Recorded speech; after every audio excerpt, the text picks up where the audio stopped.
안녕하세요. 이치맨의 안철준입니다. 다양한 테크 기술 그리고 트렌드에 관련된 인사이트 있는 내용들을 콘텐츠로 만들어 가고 있습니다. 자, 오늘은 디도스에 관련된 이야기를 좀 나눠볼 텐데요. 최근에 디도스 공격이 빠르게 진화하고 있는 거 다들 잘 알고 계시죠? 사실 이 다크웹에서도 다스라고 해서 이런 디도스 공격을 서비스화하는 이런 공격까지 나타날 정도로 그 공격의 문턱이 낮아지고 그 형태도 굉장히 다양해지고 있습니다. 특히나 AI 기술이 이 디도스 공격에 접목되면서 그 형태가 더욱더 정교해지고 있는 문제점이 있죠. 과연 이런 디도스 공격들을 우리가 어떻게 대응해야 될지 담당자의 입장에서 고민이 아닐까 싶습니다. 그래서 오늘 웨비나에서는 이런 디도스 공격의 유형, 형태를 한번 분석을 해보고 어떻게 우리가 효과적으로 대처해 나갈지에 대한 이야기도 한번 나눠볼까 합니다. 여기에 딱 맞는 두 분의 전문가를 모셨습니다. 먼저 지코 코리아의 김진용 팀장님 모셨습니다. 안녕하세요, 팀장님. 네, 안녕하세요. 반갑습니다. 본인 소개 좀 부탁드리겠습니다. 네, 지코 코리아의 프리세일즈를 맡고 있는 김진용 팀장입니다. 네, 반갑습니다. 복 많이 받으십시오. 자, 그리고 플렉스 IT의 함준영 이사님 나오셨습니다. 안녕하세요, 이사님. 안녕하세요. 플렉스 IT 함준영입니다. 저는 이제 플렉스 IT CTO를 맡고 있습니다. 네, 반갑습니다. 두 분 반갑습니다. 네, 반갑습니다. 그냥 우리 김진용 팀장님은 작년 벌써 1년 됐습니다. 그러게요. 스튜디오 보신 지 벌써 1년이라는 세월이, 동안에 흰머리도 좀 드시고, 한 해 동안 만만치 않으셨죠? 어떠셨습니까? 아주 역대급 한 해였고요. 네. 나름 재밌었습니다. 알겠습니다. 자, 지코 코리아를 많이들 잘 아시겠습니다만, 그래도 지코 코리아가 어떤 회사인지, 어떤 부분들을 담당하고 있는 회사인지 간단히 좀 소개 좀 부탁드리겠습니다. 네, 저희 회사는 2014년도에 만들어진 룩셈부르크에 본사를 두고 있는 회사고요. 주로 클라우드, AI, 시큐리티를 하고 있는 회사라고 볼 수 있겠습니다. 알겠습니다. 자, 우리 함준영 이사님은 저희 스튜디오에 처음 오셨나요? 네, 네네. 반갑습니다. 네. 안녕하세요. 유튜브에 곽튜브 좀 닮았다는 얘기 얘기 많이 듣습니다. 네. 자자고요. 실제 그렇게 들으시죠? 네네네, 맞습니다. 네. 여행 좋아하시고요? 당연하죠. 일본도 이번에 얼마나 많이 갔다 왔는데요. 알겠습니다. 약간 유튜버스럽고 좋습니다. 자, 함 이사님의 소속되어 있는 플렉스 IT 어떤 회사인지도 간단히 좀 소개해 주시면 좋겠습니다. 저희는 일단 보안 컨설팅이랑 그다음 이제 보안 솔루션 개발이라고 말할 수 있는데요. 일반적인 회사들은 자신의 처한 문제를 어떻게 해결해야 될지 잘 모릅니다. 그렇게 저희가 이제 그 기업마다 이제 문제점을 파악하고 그 문제점을 해결하는 데 초점을 좀 두고 그에 대해서 컨설팅과 개발을 좀 이루고 있습니다. 알겠습니다. 방어 전략에 대한 전반적인 부분들을 담당하고 계신다라고 보면 되겠네요. 자, 아까 서두에 제가 말씀드렸습니다만 이 디도스 공격이 한 해 두 해 얘기는 아니지만 이게 점점 더 진화하고 또 심각해진다라는 데 그 문제점이 있지 않을까 싶은데요. 팀장님 어떻게 생각하십니까? 일단 IT 회사들은 그 서비스가 가장 중요한 부분들인데 그렇죠. 그 서비스를 못하게 한다는 것들은 참으로 안타깝고 무서운 일이죠. 네. 알겠습니다. 가장 원론적인 이야기이긴 하지만 아주 중요한 얘기죠. 네. 함 이사님은 어떻습니까? 저도 똑같이 생각하는데 우리가 만약에 카카오톡이나 다른 서비스를 쓰는데 만약에 이제 지연 시간이 발생하고 만약에 서비스가 먹통이 된다.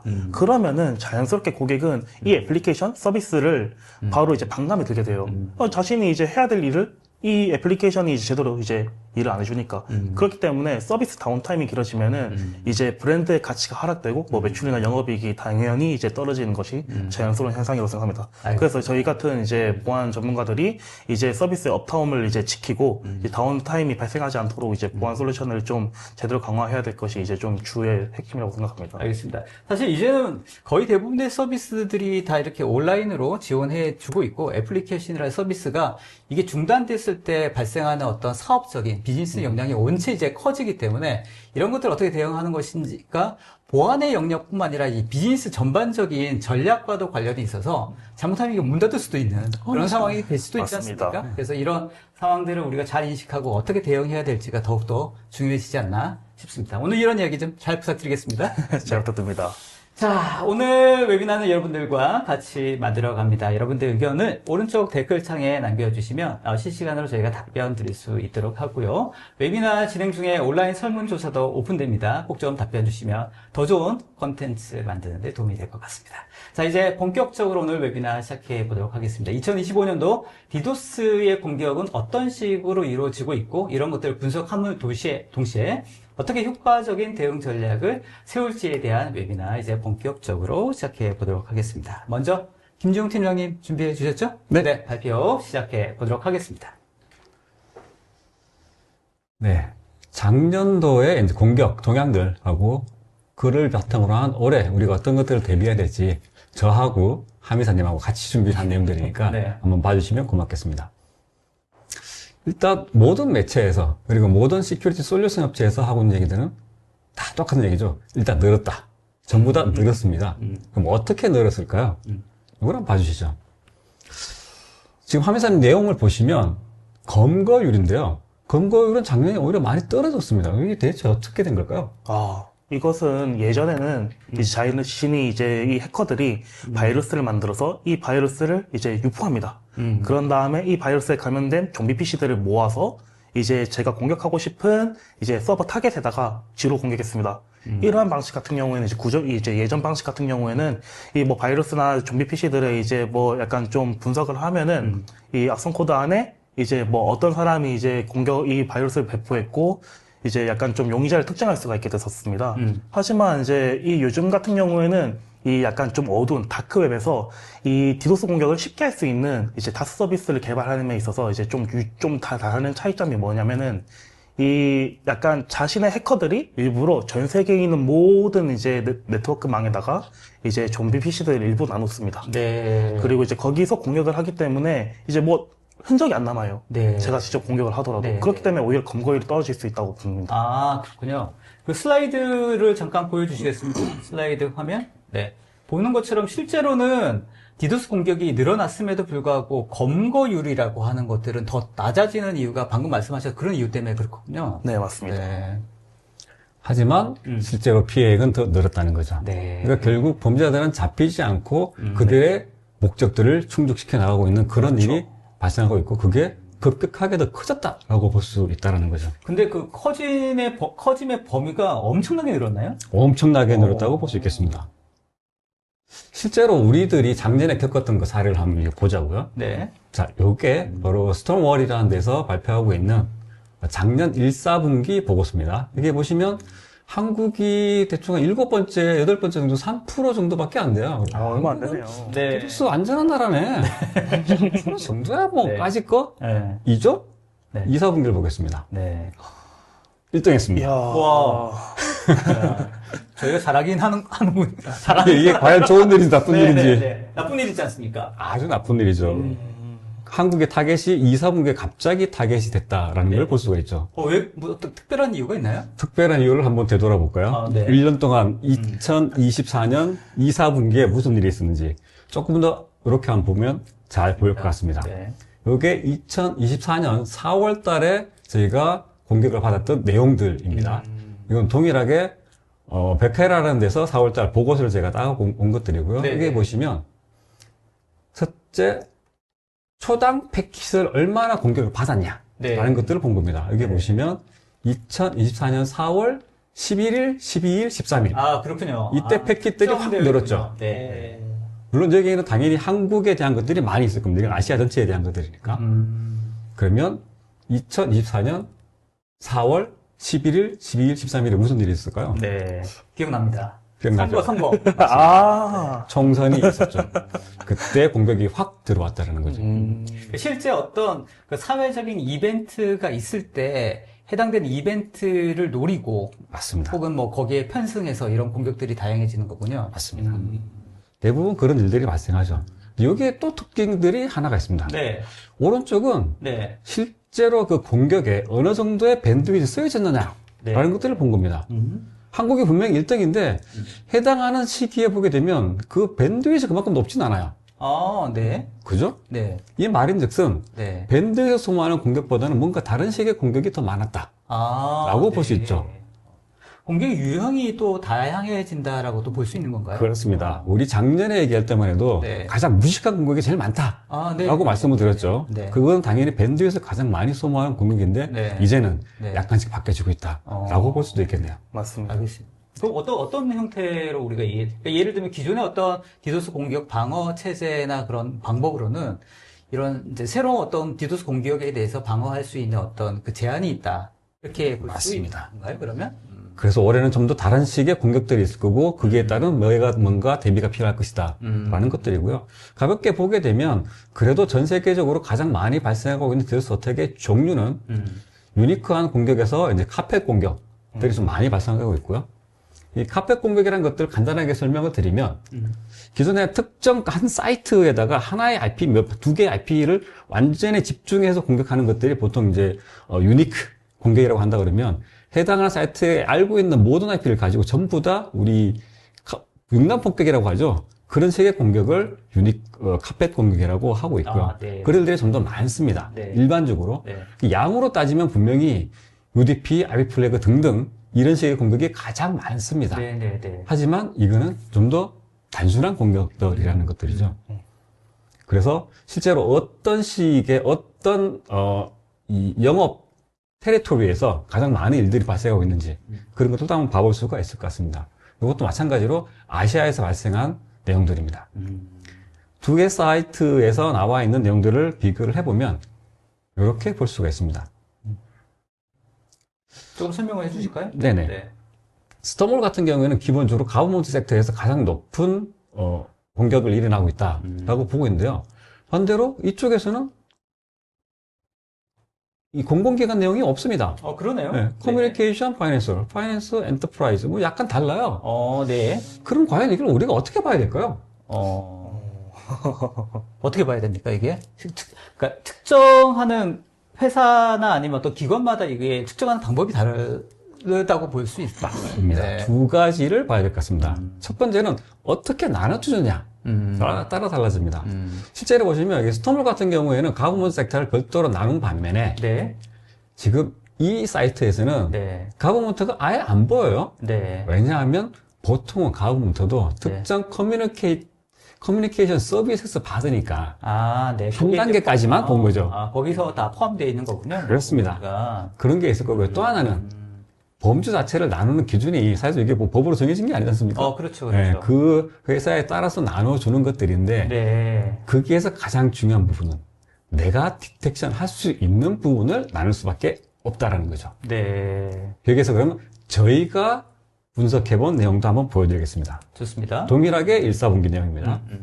이렇게 됐습니다. 완전히 다르죠. 완전 다르네요. 완전히 다르죠. 같은 기간 맞습니까? 같은 동일한 기간입니다. 2020년 상반기. 네. 근데 저희는 완전히 다릅니다. 아까 말씀드렸다시피 그냥 밴드에서 가장 많이 소모하는 공격 같은 경우에는 바로 보여요. 네. 누가 보더라도 보입니다. 네. 가장 무식한 공격이기 때문에 바로 보입니다. 네. 그러면 바로 볼 수가 있죠. 네. 하지만 게임 공격은 그런 식으로 하지 않습니다. 네. 안 보이게 가죠. 슬로리스 공격이라든가 네. 아니면 L7의 어플리케이션 공격 같은 것들은 패킷이라든가 밴드에서 그렇게 많이 소모하지 않습니다.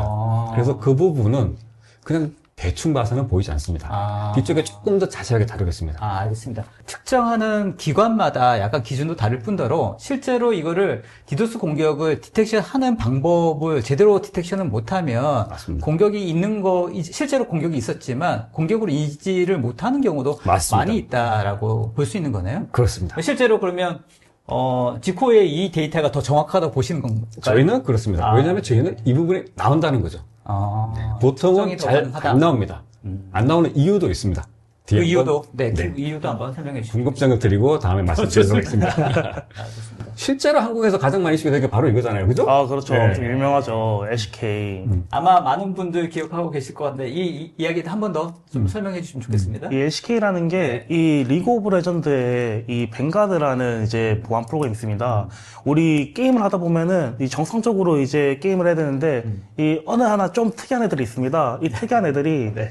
이제 좀 원래 허가되지 않는 이 권한을 이제 취득을 해가지고 뭐 만약에 이제 뭐 게임에 대해서 나는 이제 상대방 정보를 볼 수가 없어야 정상인데 나는 이제 언제든지 우리 맵팩이라고 하죠. 뭐 누가 어디에 뭐가 있고 어떤 이제 행동을 하는지 알면은 이 아무래도 LCK의 리그 오브 레전드라는 게임은 전략 게임이기 때문에 이러한 정보만 가지고도 승패를 좌지우지합니다. 그렇죠. 그렇기 때문에 이제 이제 LCK에 대해서 이제 디도스 공격이 발생했었을 때 이제 리그 오브 레전드가 대응하려고 했었지만 아직까지도 해결이 제대로 되지 않았던 모습을 좀 이게 보였습니다. 벌써 일어난 지가 시간이 꽤 지났는데도 불구하고 이게 원인 해결이 아직 안 되고 있다는 게 참 의아하긴 합니다. 실제 방법을 몰라서 그러는 건가요? 아니면 원인을 몰라서 그런가요? 왜 아직까지 해결이 안 되고 있다고 보시는 건가요? 일단은 그 리그 오브 레전드에서 이제 우리 전적, 우리가 뭐 우리 게임 만약에 축구를 한다고 했었으면은 누가 언제 어떤 경기를 해서 몇 대 몇으로 이겼다라는 이제 그 경기 기록들이 있는데 이 경기 기록들을 볼 수 있는 뭐 다른 이제 웹사이트들이 있습니다. 그러겠죠? 그런 이제 리그 오브 레전드에서 이제 이러한 이제 웹사이트들한테 API 정보를 제공해 주는데 지금 유추하기로는 이제 이 API에 취약점이 있다. 네. 이 API 취약점을 이용해 가지고 게임 네. 플레이어들의 IP를 조회할 수 있고 네. 이 해커들이 이 IP를 조회한 다음에 디도스 공격을 날리고 있다. 네. 이런 식으로 지금 유추하고 있습니다. 그렇군요. 자, 그럼 뭐 사실은 어떤 서비스마다 이런 패치라든지 이런 것들을 계속 보완을 해 나가면서 이런 공격들을 대비를 해 나가고 있을 텐데 아마 이게 참 쉽지 않나 봅니다. 맞습니다. 네. 그래서 왜 그런지 한번 보자라는 거죠. 자, 일단 크게 이것도 너무 잘 알려져 있는 사실인데 그 의미들을 한번 지금 여기서 살펴봐야 될 것 같습니다. 일반적으로 디도스 어택의 종류는 크게 세 가지로 나눠집니다. 그래서 가장 확 때려 박는 공격. 그래서 말하자면 이제 진짜 볼륨메트릭 공격이죠. 대형으로 가져가는 것들이 가장 많고요. 그런 것들은 그냥 이런 것들입니다. 실제로 대역폭을 소모하기 때문에 네. 가장 쉬운 공격을 다량으로 이끌어내는 것들이죠. 일반적인 저희 디도스 공격이라고 보면 맞습니다. 됩니다. 가장 흔히 알고 있는 공격이고 한편 너무 대규모이긴 하지만 저희 같은 업체에서는 얘를 막아내는 건 별로 어려운 일이 아닙니다. 아, 네. 아주 간단하게 막아낼 수가 있습니다. 그리고 또 여기서 한 단계 정도 더 나간다 그러면 소모를 하긴 하는데 바깥에 있는 자원들을 소모하는 게 아니고 그들이 갖고 있는 네트워크 자체의 자원들을 아. 소모하는 겁니다. 네. 흔히 스택 오버플로우를 일으킨다고 얘기를 하죠. 그러면 응답을 못 해주니까 뭐 그런 식으로 공격을 들어가는 것들이 실제로 커넥션 공격들입니다. 요것까지도 실제로 대부분 네트워크상에서 일어나기 때문에 막아낼 수가 있습니다. 그래서 앞쪽에 보셨던 그 두 군데 업체에서 보고 있는 것들이 보통 1번, 2번에 대한 내용들을 주로 보고 있습니다. 왜냐? 요까지는 그냥 네트워크 차원에서 방어, 공격이 다 가능하기 네, 때문이죠. 네, 네. 근데 이제는 네. 실제로 내가 조금 더 스타디를 해서 여기를 확실하게 뚫어야 되겠다. 라고 하는 해커들이 있다 그러면 디도스도 3단계로 넘어가는 거죠. 어플리케이션 공격을 일으키게 네. 되는 겁니다. 흔히 얘기하는 L7 공격을 하게 되는 것들이죠. 네. 얘들은 패킷을 많이 소모하지 않습니다. 아, 그렇군요. 작업을 많이 하게 만드는 거야. 우리 작년에 살짝 기억해 보시면 우리 짜장면집 얘기를 많이 했습니다. 짜장면 전화를 막 해요. 네. 그래서 전화통에 전화가 아예 안 울리게 만드는 겁니다. 그게 1번인 거고요. 네. 2번은 전화를 막 해가지고 내부에서 사람들이 왔다 갔다 하게만 만드는 거예요. 네. 그게 2번입니다. 네. 3번은 이런 거죠. 제가 딱 갔어요. 중국집 갔어요. 그래가지고 저희 지금 한 3,000명이 올 테니까 테이블 예약해 주십시오. 라고 가만히 있는 거죠. 노쇼하는 건가요? 한 명이 갔어요. 좋은데요? 네. 보통 이게 슬로리스 공격이죠. 네. 혼자서 한 1초에 뭐 수백 개 정도 던지게 되면 네. 보통 공격을 생각 안 해요. 그러겠네요. 아주 살짝 어. 하는 거니까. 네. 그리고 계속 대기하는 거죠. 네. 그러면 식당은 못 파는 거죠. 그렇군요. 네, 그런 게 조금 더 스마트한 공격이 되는 거죠. 알겠습니다. 이런 형태의 유형의 공격도 디도스 공격이라고 부를 수 있는 거군요. 맞습니다. 가장 흔히 만들어낼 수 있는 공격인데 네. 아무래도 얘는 그 내부의 사정들을 좀 더 알고 네. 그리고 그 취약점들을 알아야지만 가져갈 수 있는 거죠. 알겠습니다. 우리가 알고 있는 디도스 공격과는 유형이 조금 다르고 다른 형태로 보이기도 합니다만. 실제로 이미 다 알고 있는 공격이지만 가장 흔한 것들이 1번 혹은 2번 공격이다 네. 보니까 3번도 그렇게 위험해? 잘 몰랐을 수 있다는 거죠. 하지만 그거 충분히 위험하고 네. 그게 오히려 더 큰 피해를 만들어낼 수도 있다. 알겠습니다. 라는 게 오해된다. 실제로 애플리케이션 형태가 서비스가 이제 기업들마다 굉장히 또 다양해지고 또 많이 또 이루어지고 있고 애플리케이션이라고 하는 점점 더 복잡해지고 있기 때문에 이런 형태의 타깃되어 있는 디도스 공격이라고 하면 실제로 검출하기도 어렵고 그렇습니다. 이게 디도스 공격인지도 모르고 아마 당할 수 있는 상황이 많이 발생할 수도 있겠다 이런 생각도 드네요. 그렇습니다. 네. 내부 자원을 소모하는 공격이니까 무서워진다. 그런 것들이죠. 그래서 올해는 네. 저희는 이제 이렇게 생각하고 있습니다. 대상이 일단 다양해지고 있고요. 그리고 앞쪽에 보셨던 규모가 커짐도 당연히 커질 겁니다. 규모가 그렇다고 작아지지 않아요. 규모도 커지지만 그보다 진화가 되는 부분들이 알게 모르게 더 발생할 수 있다라는 것들이죠. 그리고 말씀하셨다시피 다스. 네, 다스. 네. 그 돈 얼마 안 들이고도 공격들이 가능해지고 있으니까 안전한 데가 이제는 더 이상 없습니다. 네.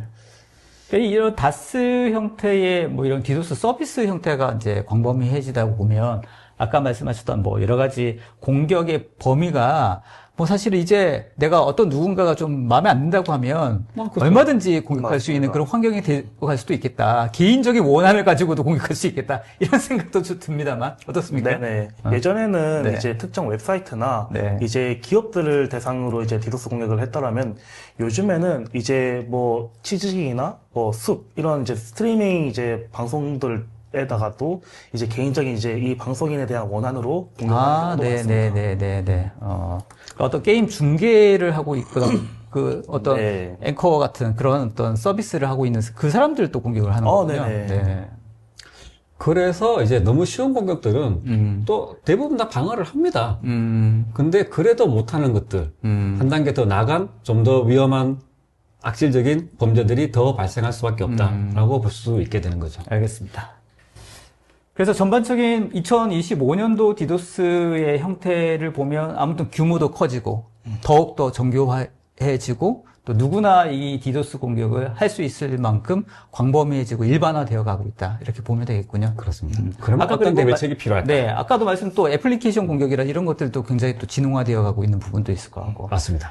자, 이제 뭐 전반적으로 이렇게 디도스 공격이 이렇게 되었으면 이거 어떻게 우리가 막을 수 있을지를 또 협의를 또 안 할 수 없죠? 네. 이야. 네.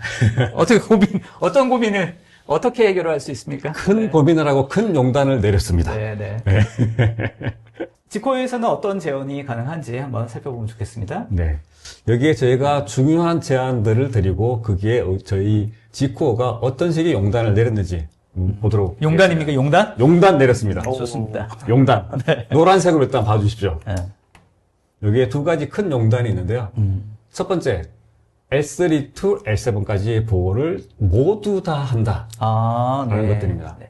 이게 어떤 부분에 더 강조가 되는 거죠? 실제로 이렇게 봐야 되겠죠. 자, 제가 담당자입니다.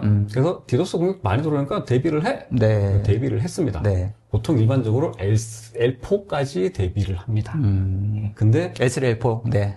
L7 힘드니까. 네. 근데 공격은 L7으로 들어왔어요. 네. 동일하게 서비스는 중단됩니다. 디도스를 그렇죠. 방어를 했다면 하지만 공격은 들어왔어요. 서비스 안 됩니다. 네. 이런 일들이 발생하고 있으니까. 아. 모든 것들을 막지 않으면 안 박은 거랑 똑같다라고 네. 생각을 하게 된 거죠. 알겠습니다. 그래서 지금 지코 같은 경우에는 L7까지 보호할 수 있다는 게 차별화 포인트다 맞습니다. 말씀하시는 거죠? 모든 디도스 공격에 대해서 L7까지 방어한다. 왜냐하면 이제 점점 더 L7을 타겟으로 하는 그런 공격들이 많아지고 있기 때문에 그런 말씀하시는 거죠? 맞습니다. 실제로는 다른 디도스 방어 솔루션 같은 경우에는 L7까지 커버하는 경우가 그렇게 많지는 않나 봅니다. 다 가지고는 있으실 거예요. 네. 하지만 그 프라이스가 3배, 4배, 5배까지 올라갑니다. 네. 실제로 비용적인 측면에서도 문제가 있을 수 있으니까. 그렇습니다. 그리고 두 번째는 뭐 이런 부분들은 뭐 당연히 저희가 아주 큰 용량을 가지고 있다는 것들이고요. 또 하나는 SLA, 서비스 레벨 어그리먼트를 99.99%까지 하고 있는데 네. 이것도 아마 다들 얘기는 하실 거예요. 네. 하지만 실제로 서칭 사이트에서 G코어 SL이라고 쳐보시면 99.99% 딱 막혀있고 혹시 얼마가 안 되면 얼마를 리워드 드린다 라는 게 명기가 되어 있습니다. 저희 나름대로는 자신감이죠. 네. 실제 저거를 명시한다라는 게 우리가 저걸 개런티한다는 것과 맞습니다. 우리가 뭐 어느 정도 SL을 보장한다라는 거는 완전히 차이가 있는 거죠. 맞습니다. 네. 실제로 99.99를 지원한다라고 하는 거는 그러니까 처음에 아까 말씀드렸던 것처럼 그 디도스 공격이라고 하는 유형이라든지 또 범위라든지 또 그 시기라든지 이런 것들이 굉장히 또 확대되어 가고 있기 때문에 SLA가 가지고 있는 중요성이 디도스 공격의 측면에서도 굉장히 중요하지 않습니까? 가장 중요하죠. 서비스 자체에 대한 거니까. 그러니까 실제로 디도스만큼 SLA가 중요한 서비스가 없다. 네, 그렇게 보겠습니다. 알겠습니다. 그래서 디도스 공격의 방어 전략을 고민을 할 때 L7이라고 하는 포인트도 중요하고 그 다음에 SLA 포인트도 굉장히 중요한 어떤 파라미터가 될 수 있겠다. 이렇게 한번 기억해 주시면 좋을 것 같네요. 네, 맞습니다. 계속 가볼까요? 그리고 저희가 가지고 있는 특별한 알고리즘을 통해서 첫 번째 쿼리, 첫 번째 날리는 것부터 이상한데 하면 바로 막을 수 있다라는 게 저희가 내세울 수 있는 내용들이고요. 뭐 그 내용들을 조금 더 살펴보게 되면 네. 이런 것들을 기준으로 볼 수 있겠습니다. 왜? 첫 번째 볼루메트릭 공격에서는 가장 큰 캐패시티, 용량이 중요합니다. 그 용량은 대부분의 CDN 업체들이 글로벌 네트워크를 크게 가지고 있으니까 그 부분을 사용할 수 있다라는 것들이고요. 굳이 얘기를 하자면 이런 것들입니다. 대부분의 CDN 업체들은 광범위한 글로벌 네트워크를 가지고 있는데 당연하겠지만 대부분의 서비스들은 들어오는 리퀘스트는 적고요.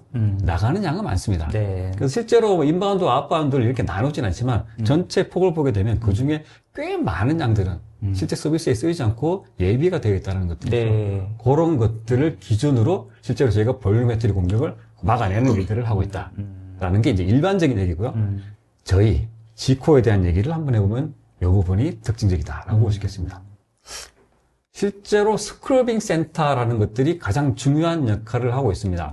네. 네. 스크러빙 센터는 문제가 되는 패킷들을 다 닦아내고 좋은 패킷만 보내준다. 뭐 이런 의미를 갖고 있는 것들인데요. 첫 번째 노란색으로 일단 서울에 저희는 스크러빙 센터를 가지고 있습니다. 서울에. 네. 네. 저 서울에 스크러빙 센터를 가지고 있는 업체가 몇 네. 군데 없거든요. 제가 이제 지금 몇몇 군데 파트너를 가지고 있는데도 네. 다 일본을 통해 가지고 들어오기 때문에 네. 지연 시간이 매우 길다는 단점이 있습니다. 근데 서울의 스크러빙 센터를 운영하기는 만만치 않은 걸로 알고 있는데요. 이 서울의 스크러빙 센터를 이용하게 된다면은 이제 짧고 간결하게 이제 좀 빠르게 좀 디도스 공격을 처리할 수 있다는 것이 장점입니다. 나름 이유는 있겠지만 한국이 나름 전 세계적으로 네트워크 비용이 높은 편입니다. 그래서 한국에서 쓰게 되면 스크러빙 센터 비용이 좀 높아지는데 실제로 이렇게도 볼 수 있어요. 여기에 또 빨간색으로 홍콩, 도쿄, 싱가포르, 시드니를 제가 표기를 해놨는데요. 네네. 여기도 스크리빙 센터가 다 있는 거죠. 이게 다 스크린 센터들에 네. 대한 일부 내용들입니다. 네. 가장 큰 데는 제 기억으로는 상파울로입니다. 상파울로. 네. 뭐 작년까지만 해도 통계를 해보면 실제로 디오스가 시작되는 곳이 상파울로가 많았어요. 미국도 물론 많고요. 미국 상당히 종류가 많죠. 네. 미국은 개수가 많다 보니까 그런데 상파울로가 제일 컸습니다. 왜냐하면 디도스 볼륨메트리 공격은 시작점에서 막아내는 것들이 가능하거든요. 네. 그 시작점에서 대부분 막아낼 수 있어요. 그러면 그 다음에 가장 큰 데는 시작점에서 막아내면 한국으로 들어오는 것들이 대부분 막아지겠죠. 그러겠죠? 근데 문제는 가까운 곳에서 발생하는 것들. 네. 홍콩에서 발생한다? 네. 도쿄에서 발생한다? 네. 이런 것들은 막아내기가 쉽지가 않습니다. 그렇죠. 그리고 한국 내에서 발생하는 공격들. 네. 그거는 시작점에서 막아낼 수가 없지 않습니까? 네, 그래서 그렇죠. 스크린터가 한국 내에 있어야 된다는 거죠. 그래서 두 가지가 다 의미가 있습니다. 알겠습니다. 자, 그리고 아까 말씀드렸던 실제로 L7, L4가 왜 중요해지는지, 그리고 그런 것들이 어떤 차이가 있는지 한번 보도록 하겠습니다. 저희 용단입니다. 이 그림도 뭐 그냥 간단한 그림이라고 볼 수 있을 건데요. 첫 번째, L3, L4 유형에 대한 부분들입니다. 대부분 디도스를 방어를 하고 있다 그러면 아마 이런 식의 방어를 하고 있을 겁니다. 여기 보시면 일반적인 트래픽들이 일어나요. 정상적인 트래픽들. 근데 거기에 공격이 들어오겠죠. 네. 그러면 공격이 들어오면 여기서는 뭘 하느냐? 플로우 애널라이저로 놈이 항상 플로우를 보고 있습니다. 그래서 갑자기 밴드위치 늘어나는 거 아니야? 갑자기 뭐 좀 이상한 패킷이 있지 않나? 라는 것들을 중간에 끼어들어서 봅니다. 모든 트래픽을 보는 것들은 아니에요. 그런데 문제가 있네라고 판단을 할 수가 있겠죠. 문제가 있으면 그때 차단하는 거군요. 스랩 미티게이션 시스템으로 넘겨주게 됩니다.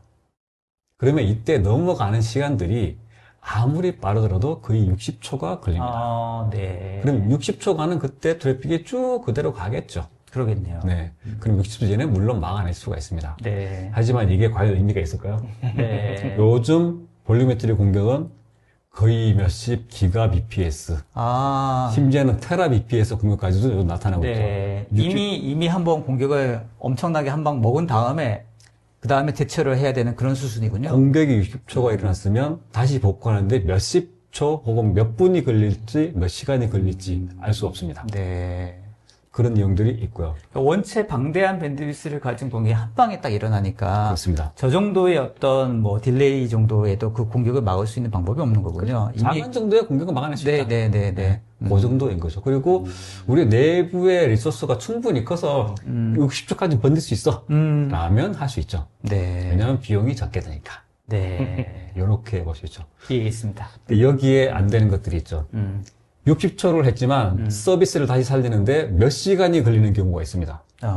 그게 정말 신기한 경우고 무서운 경우죠. 그게 바로 L7 공격이 들어왔을 때입니다. 한번 설명을 해주시죠. 자, 지금 저희가 이렇게 막아놨어요. 근데 여기에 슬로리스 공격이 들어왔습니다. 그러면 60초 동안 뭐 초당 10개씩이라고 보겠습니다. 아까 그 식당에 10명의 가짜 손님이 들어왔어요. 전부 다 테이블을 예약했습니다. 네. 그리고 안 나가요. 딱 60초 안에 10명이 들어왔습니다. 네. 그러면 이 서비스는 3시간, 4시간 동안 못 합니다. 서버들 전부 다 네. 리부트 해줘야 되겠죠. 중국집 문 닫는 거네요. 문 닫아야 네. 된다.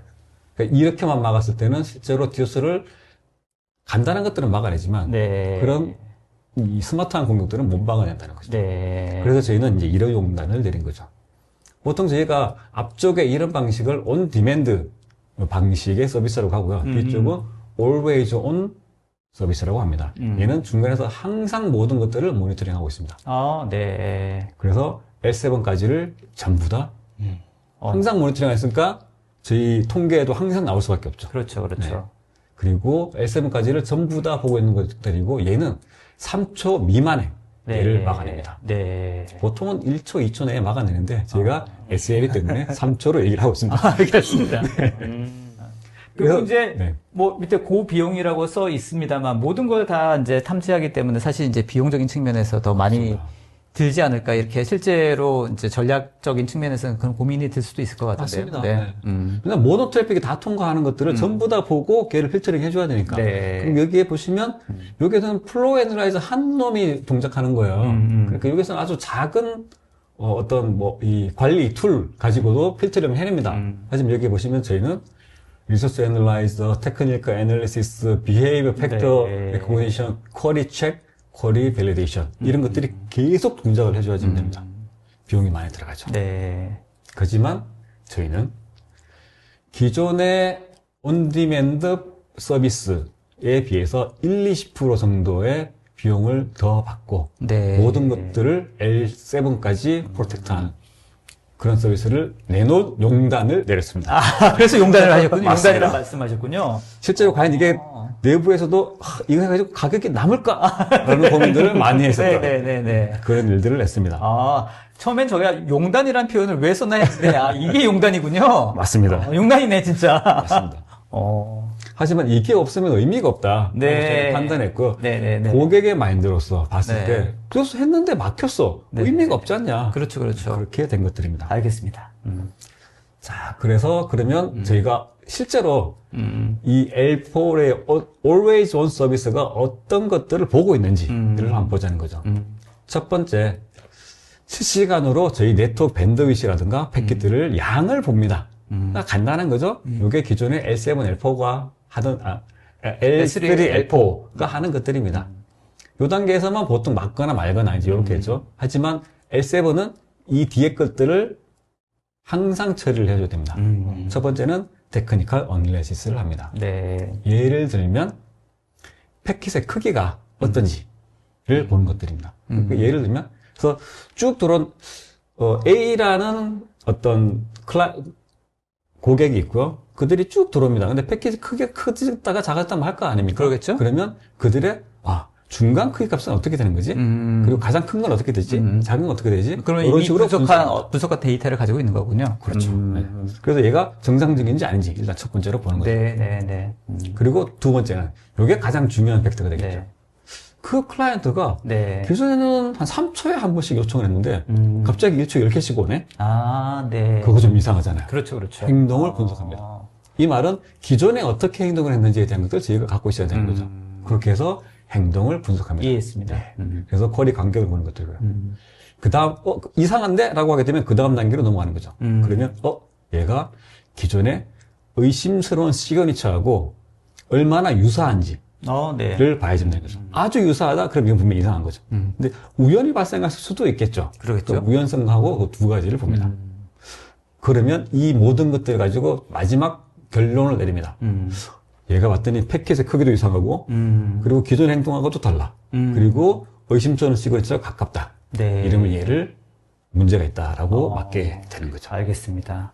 단순하게 어떤 부하만 가지고 하는 거 말고도 그 이외에 해야 할 어떤 프로세스들이 굉장히 다양하게 존재하는 거군요. 맞습니다. 근데 사실 이제 이런 또 생각이 듭니다. 저런 프로세스를 하게 되면 기본적인 서비스의 어떤 딜레이라든지 속도 그런 이슈는 없을까요? 그게 중요한 부분이죠. 네. 그래서 여기서 단계별로 모든 것들을 다 처리하는 것들이 아닙니다. 여기에서 의심스러운 것들이 다음 단계로 넘어가는 것들이고요. 그러다 보니까 저희가 여기서 사실 이 분석 자체가 비용이 많이 들어가는 프로세스일 수밖에 없습니다.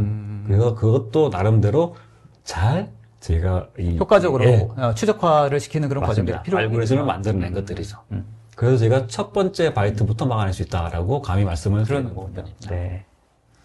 그리고 저희 제안의 마지막은 이렇게 볼 수 있겠습니다. 당연히 저희가 제공하고 있는 모든 클라우드 서비스는 프로텍트가 가능한 서버들을 선택할 수가 있습니다. 버추얼 머신 혹은 베어메탈도 선택할 수가 있을 거고요. 그리고 두 번째, 전 세계에 있는 어떤 데이터 센터도 저희 디도스를 쓰겠다라고 선택한다면 저희가 GRE 터널로 연결을 해서 저희 디도스 서비스 방어 시스템을 즉각 제공을 해드릴 수가 있습니다. 네. 그리고 그런 것들을 오늘 지금 플렉스 IT와 저희가 협업하고 있는 것처럼 바이트 레벨을 통해 가지고 할 수도 있습니다. 그러면 기존의 클라우드 서비스라든가 혹은 보안 서비스를 하고 있는 파트너들은 저희와 파트너십을 가지고 그들만의 좀 더 추가적인 밸류들을 만들 수가 있다. 이렇게 볼 수 있겠습니다. 알겠습니다. 그러니까 소위 말해서 어떤 그 디도스 공격에 대한 코어 엔진을 제공하고 맞습니다. 거기에 에디션해서 또 다른 서비스를 또 확장시킬 수 있는 그런 서비스까지 가능하다고 생각하면 되겠군요. 네, 그렇습니다. 좋습니다. 아무튼 디도스 공격의 어떤 유형들을 분석을 해보니까 이런 어떤 방어 전략이 왜 의미 있고 유효한지가 좀 생각이 듭니다. 그렇습니다. 많은 일을 하셨군요. 농담을 했습니다. 알겠습니다. 실제 그 아까도 말씀하셨던 그 스크리밍 센터가 또 한국에 있다라는 것도 굉장히 유용한 그렇습니다. 실제로 이 디도스 공격에 빠른 분석이 가능하게끔 효율적으로 대응할 수 있도록 하는 또 중요한 또 차별화 포인트가 아닌가 이런 생각도 해봅니다. 맞습니다. 좋습니다. 자, 그러면 지금까지는 지코어 코리아의 어떤 방어 전략에 대해서 한번 살펴봤다고 하면 지금 말씀하셨던 것처럼 이런 코어를 이용해서 어떻게 추가적인 또 서비스를 해서 또 보호할 수 있는지에 대한 내용들을 또 우리 이사님께서 또 준비를 해주셨죠? 네. 네. 저희 플렉스 IT 같은 경우에는 이제 이렇게 솔루션을 만들었는데요. 먼저 앞단에 물론 지코어에서 이제 디도스 보안을 이제 L3, L4, L7까지 다 해주는데요. 이제 우리가 이미 이제 지코어 같은 이제 이런 이제 보안 서비스 업체들은 이제 이미 분석된 악성 패킷들을 기반으로 이제 이렇게 피터링을 하고 이제 고객들한테 안전한 패킷들을 전송해 줍니다. 네, 네. 이제 저희 같은 경우에는 오토 인코더라는 것을 이용해 가지고 이제 실시간으로 유입되는 모든 패킷들을 일단 1차적으로 지코어를 통해서 먼저 필터링을 하고 네. 그 다음에 이제 2차적으로 이제 그 다음에 이제 미상의 패킷과 정상 패킷들이 들어왔을 때 네. 여기서 이제 뭐 미상 패킷, 뭐 정상 패킷, 비정상 패킷에 이제 이것들을 이제 분류를 합니다. 이 네. 분류를 하게 되는 이제 경우 같은 경우에는 이제 우리 패킷에 보면은 페이로드랑 시그니처라는 게 있습니다. 이 각각의 이제 성질이 다른 거죠. 이 각각의 성질에 따라서 저희가 이렇게 세 가지 모델을 이렇게 좀 분류를 하고 비정상 패킷 같은 경우에는 이제 다시 이제 드랍을 하고 그 다음에 정상 패킷은 그대로 서버에다 보내주면서 그 다음에 이제 이 미상의 패킷만 처리해주면 됩니다. 자, 이 미상의 패킷 같은 경우에는 이제 저희 대시보드를 통해 가지고 이제 뭐 미상의 패킷을 이제 뭐 드랍을 시킬지 패스를 할지 이런 식으로 선택도 할 수 있고 네, 분석을 해야겠죠. 그 다음에 이 미상의 패킷을 이제 우리가 이제 AI를 통해 가지고 유사도를 체크해서 이놈은 알고 보니까 나쁜 놈이더라. 이놈은 이제 뭐 알고 보니까 착한 놈이더라. 라고 이제 분석을 하게 된 다음에 네. 이 엔지니어가 추가적으로 분석을 하고 알고 보니까 얘는 뭐 착한 놈이었네, 뭐 나쁜 놈이었네. 이거를 네. 이제 분석을 한 다음에 추가적으로 AI 모델에다가 이제 추가 학습을 해서 성능이랑 정확도를 올리게 됩니다. 알겠습니다. 요렇게. 네. 그 다음에 저희 솔루션을 이용하시게 된다면은, 이제 물론 이제 지코어를 통해가지고, 뭐 대용량 공격이라든지, 이제 보안 솔루션을 이제 운영할 수가 있게 되고, 그 다음에 저희 솔루션을 이용하게 되면은, 이제 제로데이 공격까지 대응할 수가 있게 됩니다. 그러니까 아까 말씀하셨던 것처럼 기존에 이미 알려진 공격의 패턴이라든 시그니처 같은 경우에는 네. 지코어 엔진을 가지고 앞단에서 이미 한번 다 스크럼을 해서 분류해내는데 이제 거기에 네. 또 새로운 유형의 어떤 공격이라든지 이런 것들은 또 추가적으로 확인해 볼 필요가 있으니까 네. 그런 부분에 대한 플렉스 IT가 이제 네. 그런 분류 작업을 해야 된다는 말씀이신 거죠? 맞습니다. 실제로 고객별로 특이점들을 또 가지고 있을 수가 있거든요. 보통 또 특히 이렇게 가지고 한국은 한국 나름대로의 특정한 맛이 있어. 그런 거잖아요. 범죄도 그런 맛이 있거든요. 아, 그런가요? 네. 그러니까 특히나 한국에 있는 시큐리티 관련된 업체들은 그런 것들을 잘 맞춰 나갑니다. 네.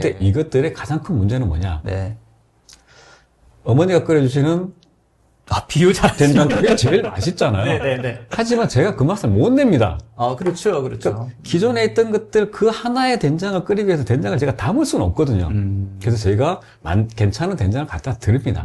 대신에 그 맛을 잘 내시는 파트너들이 있는 거죠. 네. 최종적으로 그 맛을 내게 만들어주는 그렇죠. 그런 역할을 또 플렉스 IT가 해 주셔야 되는 거군요.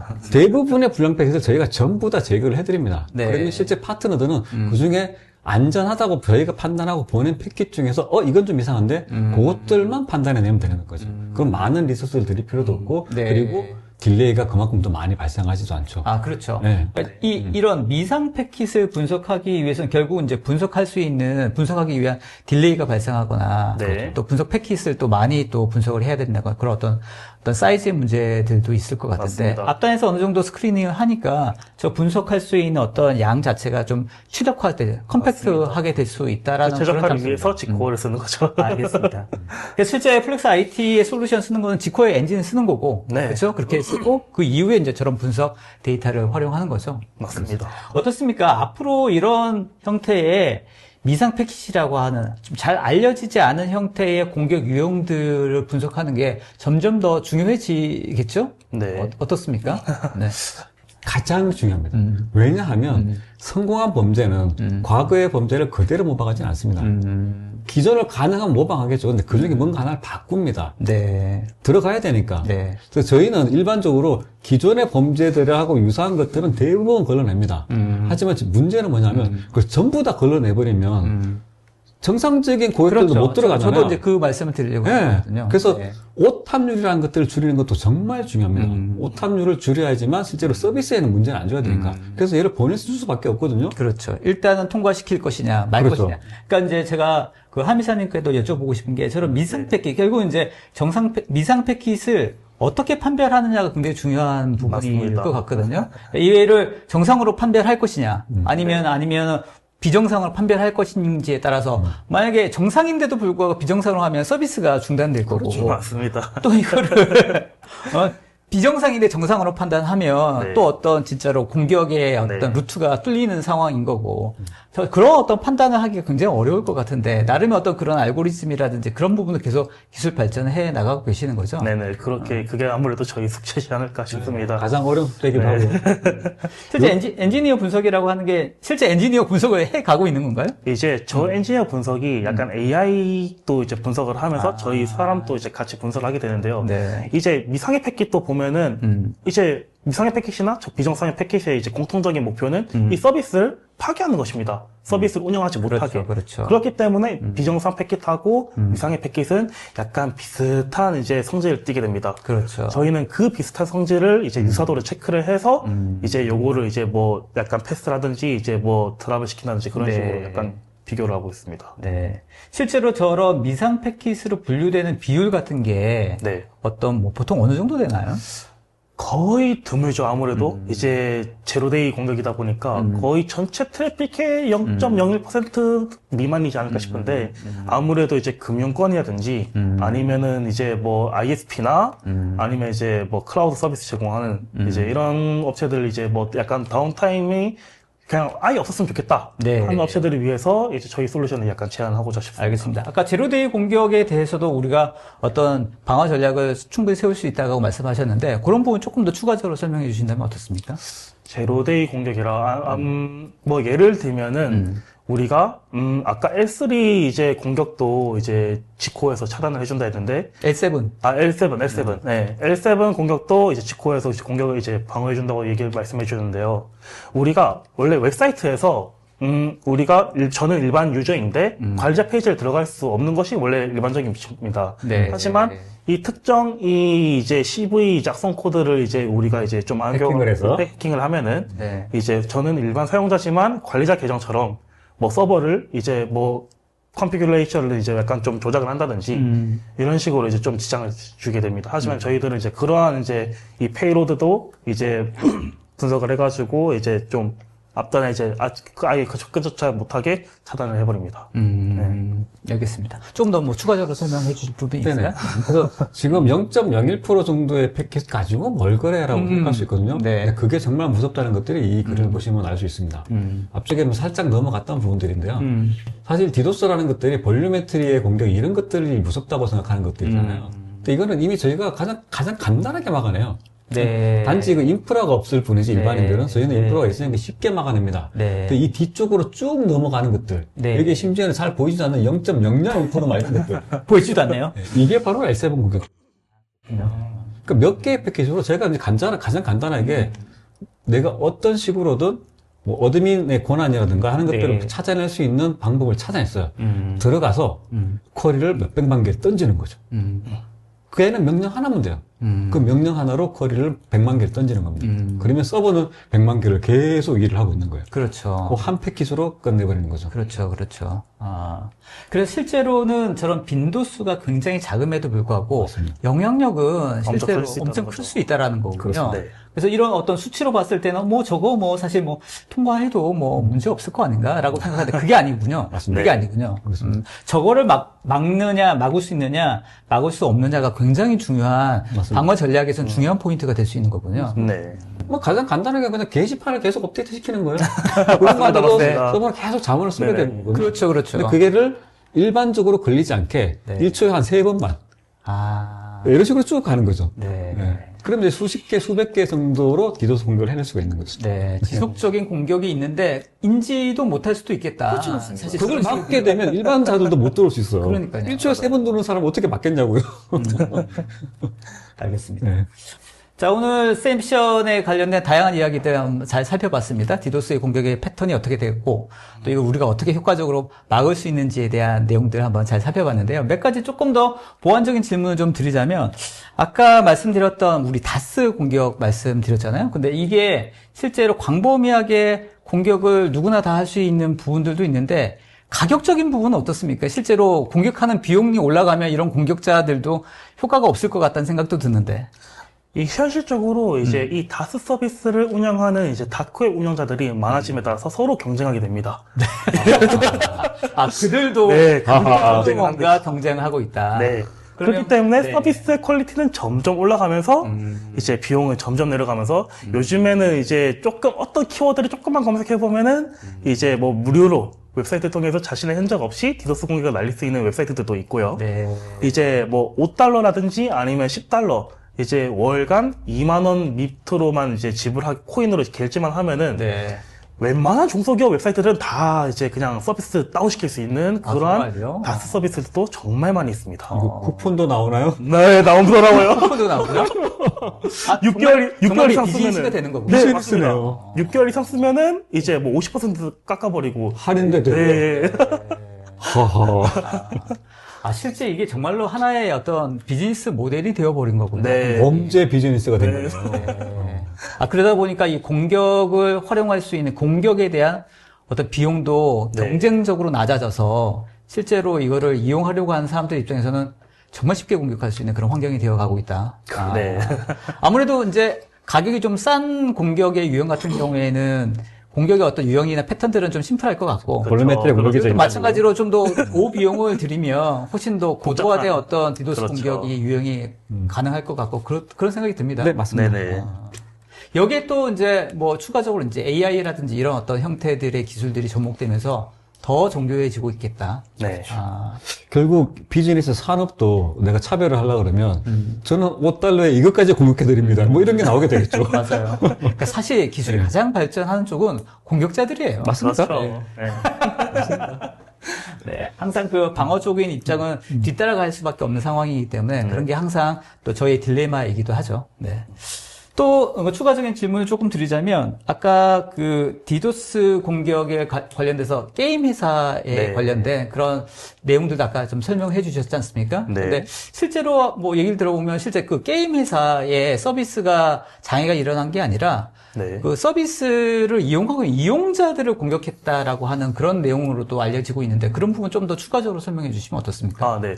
마인크래프트라든지 리그 오브 레전드 일명 이제 롤이라는 게임을 이제 하죠. 이 롤을 이제 좀 분석을 하게 되면은 이 롤에 있는 게임의 API를 이용해가지고 롤을 이용하는 이제 게이머들을 디도스를 하게 됩니다.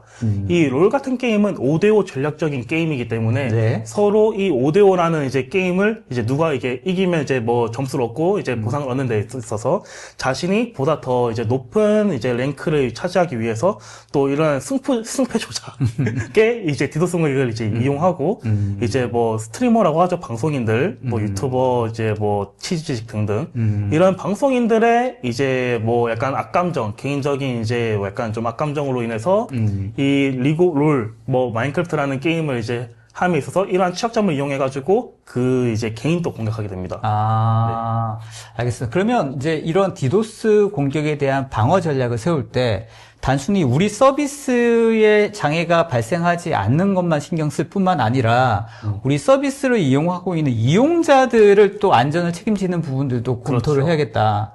이런 부분도 같이 신경을 써야 된다라고 볼 수 있겠네요. 네, LCK 사건을 보더라도, 아니, 이제 이용자들은 커뮤니티 내용을 보면은, 네. 이용자들의 이제 의견은 다 똑같아요. 아니, 롤, 야, 니네들 뭐 해? 아니, 니들 이제 뭐 지금 피해 없다고 가만히 냅두는 거냐? 아, 나 이제 롤 안 해. 이런 식으로 이제 고객 이탈이 이제 되는 거죠. 그렇군요. 네. 이게 결국 엔터테인먼트에서는 네. 셀럽이라는 사람들의 가치가 네. 엄청 중요한 것들이거든요. 그렇죠, 그렇죠. 그 서비스를 사용해주는 셀럽이 피드백에 큰 영향을 받게 되는데 셀럽이 게임을 하고 있는데 게임이 내가 안 됐어. 네. 그러면 결국 안 된 거예요. 그렇죠, 그렇죠. 당연하죠. 그렇게 봐야 되는 거죠. 네, 네. 네. 아, 그러니까 우리의 그 어떤 기업들의 서비스 형태가 네. 말씀하셨던 것처럼 셀럽이라고 표현하긴 하지만 실제 강력한 유저들을 확보를 해서 이들로 인해서 비즈니스가 확장되고 만들어가는 그런 서비스 영역들도 굉장히 많이 있지 않습니까? 네. 그러면 이제 이런 고객들, 이런 이용자들을 보호해 줘야 되는 어떤 책임감도 그쵸, 실제 서비스를 기업에게 있죠. 공급하는 입장에서는 필요하겠다 이런 생각이 드네요. 맞습니다. 아, 이게 디도스의 어떤 공격의 방어 전략이 여기까지 확대가 되어가고 있네요. 네네. 그러니까 결국은 이제 이용자가 이탈되면 내 서비스가 안 되는 거나 마찬가지니까. 그쵸. 어쩌면 그게 더 악랄하고 더 심각한 문제일 수도 있겠다는 생각이 드는데요. 그게 네. 결국엔 취약점인 거죠. 아, 그것도 취약점이라고 볼 수 맞습니다. 있네요. 네. 이런 것들은 정말 더 L7보다 어떻게 보면 더 탐지하기 어렵고 대응하기 힘들다는 거죠. 그러네요. 좀 있죠. 야, 이게 디도스 공격의 어떤 유형과 어떤 패턴이라고 하는 게 네. 알면 알수록 더 야, 이게 심오하죠. 심오하죠. 네, 심오하지만 또 그만큼 더 심각해지는 심오하고 심각하고 야비하죠. 네. 오늘 들으시는 분들 중에서는 디도스 공격 막연하게 그냥 트래픽만 좀 점유해 가면서 네. 우리 서비스가 안 되게끔 만들어주는 게 뭐 디도스 공격이지라고 막연하게 생각하신 분들이 있으셨다면 네. 하면 저도 사실 그렇게 생각했거든요. 근데 그 외에 어떤 다른 일면에 다양한 형태의 공격의 유형과 패턴들이 있고 네. 그런 전략들을 확대해 가게 생각을 해야겠다 이런 생각이 듭니다. 좋습니다. 마지막으로 하나 또 추가적으로 드릴 게 실제로 플렉스 ID가 어떤 형태의 그 서비스를 이용하는지에 대해서 아까 설명을 잘 해주셨습니다만 네. 실제로 언노운 디텍션한 영역을 제대로 잘 구분해내는 게 사실은 굉장히 중요한 서비스 영역이고 네. 또 디도스 공격의 굉장히 핵심적인 영역일 수 있을 것 같다는 생각이 드는데 네. 그 부분 조금 더 보완해서 설명을 좀 해주시죠. 이제 뭐 예를 들면은 이제 앞서 이제 지코어 쪽에서도 이제 좀 말씀드리고 이제 필터링을 해주셨는데요. 이제 저희가 이제 미처 필터링 되지 않은 미상의 패킷들이라든지 아니면 이제 나는 정상인 척하는 이제 악성 패킷들을 이제 저희가 추가적으로 분석을 하는데요. 저희가 먼저 이제 지금까지 쌓아온 모든 트래픽들을 다 이제 정리를 해서 이제 AI 모델을 두 가지를 만듭니다. 하나는 이제 정상 모델, 하나는 이제 악성 모델 이런 식으로 이제 위아래로. 글자가 잘 안 보이긴 하는데 위에 녹색이 정상 모델입니다. 패킷이고 네네. 네. 악성이 이제 약간 악성 공격 패킷이라고 생각하시면 됩니다. 이 각각마다 이제 정상 패킷 같은 경우에는 트래픽 양이 얼마 되지도 않고 아니면 이제 패킷 횟수도 적고 양도 작아요. 그리고 약간 규칙이 좀 있어요. 서로 내가 만약에 뭐 네이버에다가 로그인을 한다. 뭐 내가 네이버에다가 로그인을 해서 이제 글을 쓴다. 뭐 검색을 한다. 이런 식으로 어느 정도 규칙성이 매우 짙어요. 하지만 공격 같은 경우에는 종잡을 수가 없어요. 뭐 예를 들면은 뭐 나는 이제 뭐 입력 폼에다가 뭐 특정 쿼리문 날린다든지 아니면 이제 뭐 그냥 온잡을 데가 없어요. 뭐 JS 파일 이제 존속하는 자바스크립트 파일을 이제 뭐 없애고 그냥 인덱스 파일만 계속 공격한다든지 이런 식으로 이제 약간 조금 패턴이 좀 다양한데요. 그러한 이제 패킷을 약간 좀 유사도를 보고 저희가 이 만약에 패킷이 만약에 서버로 갔을 때 유출을 하게 돼요. 이 패킷이 만약에 갔었을 때 뭐 아무런 이제 뭐 서버에 타겟팅이 없다, 뭐 피해가 없다라고 하면은 그냥 저희는 정상적으로 약간 유도를 하게 되고요. 만약에 이 패킷이 서버에다 전달되었을 때 우리 AI 모델이 예측하기로는 서버에다가 뭐 예를 들면은 부하를 조금 더 준다든지 아니면은 네트워크 지연이 조금 더 준다든지 이런 식으로 유출을 해가지고 저희가 이제 위험도를 뭐 1에서 15로 나타냅니다. 네네네. 이 숫자에 따라서 이제 고객이 대시보드에서 나는 만약에 뭐 4 이상부터 차단을 할 거야. 4 미만부터는 그렇게 선택할 수 있는 거군요. 고객들한테 이제 약간 좀 포괄적인 가이드를 주는 거군요. 네, 맞습니다. 우리는 이제 우리 이제 만약에 저희 서비스를 이용하는 유저들이 하나하나 다 패킷을 다 뜯어볼 수 있고 분석해가지고 할 수 있으면 얼마나 좋겠습니까? 근데 이제 현실적으로 조금 힘들잖아요. 그렇기 때문에 저희 이제 지코어랑 이제 플렉스 IT 솔루션을 이용해가지고 좀 더 이제 획기적으로 이 패킷은 뭐 나쁜 게 몇 점이다. 이 패킷은 뭐 나쁜 게 몇 점이다라고 이제 저희가 알려드리면은 고객이 이 숫자를 보고 판별할 수 있도록 저희 솔루션을 제공하고 있습니다. 알겠습니다. 결국은 이제 아까 우리 팀장님도 말씀하셨지만 실제로 지코어 쪽에서 앞쪽에서 많이 걸러내고 실제로 악성을 많이 걸러내고 있었습니다만 그 중에서도 또 제대로 확인 안 되는 그런 영역들을 그런 부분들을 또 정확하게 또 분류해내는 것이 굉장히 중요하고. 네. 근데 말씀하셨던 것처럼 그런 언노운 디텍션 한 영역들을 어떻게 또 세분화해서 네. 이것들을 안전한지, 안전하지 않은지를 판별할 수 있는 정확한 가이드를 제공해 주는 게 또 네. 플렉스 IT의 어떤 롤이고 또 앞으로 지향해야 할 방향이 아닌가 네. 그런 생각도 해봅니다. 맞습니다. 네. 뭐 솔루션은 언제 준비가 됩니까? 저희는 지금 아직 데모로 기다리시는 분들이 많이 있을 것 같은데. 맞습니다. 네. 지금 벌써부터 이제 이미 국내 이제 뭐 ISP 한 곳에서 이미 네. 콜을 받아가지고 네. 지금 데모를 진행하고 있고요. 네. 지금 여러 중견기업들이나 지금 이제 호스팅 업체를 이용하고 계시는 호스팅을 운영하고 있는 업체들에서 지금 이제 POC를 진행하고 있습니다. 네. 그러게 이 POC를 약간 피드백을 반영하고 이제 적용한다면은 아마도 빠르면 데모가 이번 연도 3분기에 나오지 않을까 네. 싶습니다. 기대해 보겠습니다. 감사합니다. 네. 뭐 팀장님 더 추가적인 말씀 있으실까요? 이런 식의 파트너십은 정말 중요하다고 생각하거든요. 결국 저희가 그 대형의 솔루션 프로바이더들 같은 경우에는 정말 세세한 부분까지는 신경을 쓸 수가 없어요. 근데 고객들은 원하는 거는 좀 더 세세한 부분들이거든요. 네. 그런 것들을 저희와 함께 하면서 그 파트너들이 제공할 수 있기 때문에 고객은 정말 원하는 것들 다 얻을 수 있는 거잖아요. 네, 알겠습니다. 그렇게 생각을 합니다. 어떤 그런 공격의 언노운 디텍션의 어떤 형태들도 네. 산업별로 네. 혹은 기업별로 그렇죠. 뭐 어떤 그 나눌 수 형태가 좀 나누어지나요? 네네. 저희 같은 경우에는 우리 도커 컨테이너라고 하는 기술이 있습니다. 이제 이 고객사들마다 이 보안하는 이제 공통된 룰이 있고요. 네. 이 고객 하나하나마다 아. 따로 이제 커스텀 룰을 탁탁탁탁 이제 예, 제공해 줍니다. 예. 저희 솔루션 이용하시게 되면은 고객마다 이제 자체 AI 모델이 하나하나 생긴다고 네, 보시면 됩니다. 그래서 김승현님 말씀하셨던 건 기본적인 코어는 지코어에서 네. 제공하지만 각각의 기업별로 그런 또 스페시픽한 부분들에 네. 대해서는 또 이렇게 플렉스 IT가 이제 맞습니다. 같이 네. 파트너십을 맺은 회사에서 각각의 커스텀 할 수 있는 그런 서비스까지 제공해 줄 수 있으면 맞습니다. 네. 보다 더 완벽을 지향하는 네. 그 디도스 공격 방어 패턴이 될 수 있겠다. 네. 그렇죠. 네. 좋은 전략입니다. 네.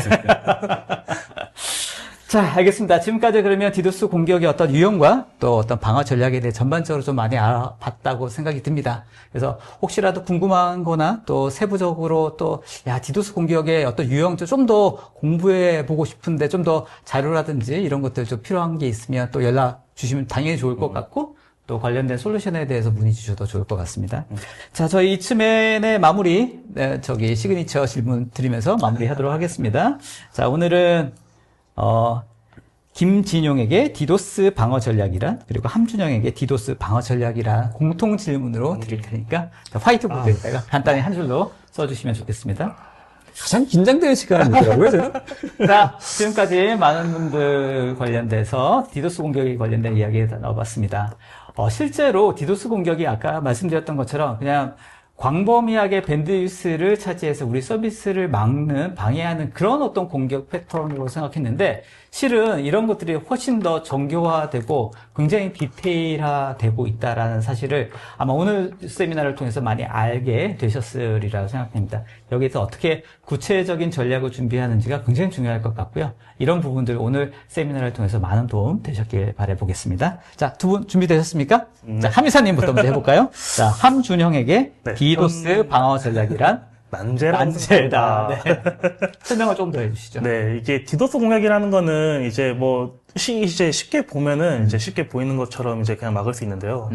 이 제가 이제 난제라고 표현한 이유는 이 디도스 공략이라는 것이 점점 이제 기술이 발전함에 있어서 정말 정교해지고 벌써부터 이제 AI를 활용한 이제 디도스 공략이 정말 이제 다양해지고 있습니다. 하지만 최근 떠오르는 게 하나 있죠. 양자. 네. 양자를 이용한 디도스 공격이 발생한다면은 과연 이것들은 과연 우리 같은 이제 보안 엔지니어들이 네. 어떻게 해결해야 될까라는 네. 것이 저희들의 이제 좀 난제지 않을까 싶습니다. 그렇죠, 그렇죠. 앞으로 뭐 양자 고민이죠. 네. 네. 이러한 난제들을 해결하기 위해서 이제 저희 보안 엔지니어들이 조금 더 이제 발뻗고 좀 노력해봐야 되지 않겠습니까? 그런 생각이 듭니다. 사실은 이제 이런 어떤 공격 그리고 방어 이런 형태들이 앞으로도 계속 진화해 가고 끊임없이 공부하고 스터디해야 될 영역 중에 하나가 아닐까 네. 싶어서요. 또 이런 어떤 흥미로운 분야라고도 생각이 들거든요.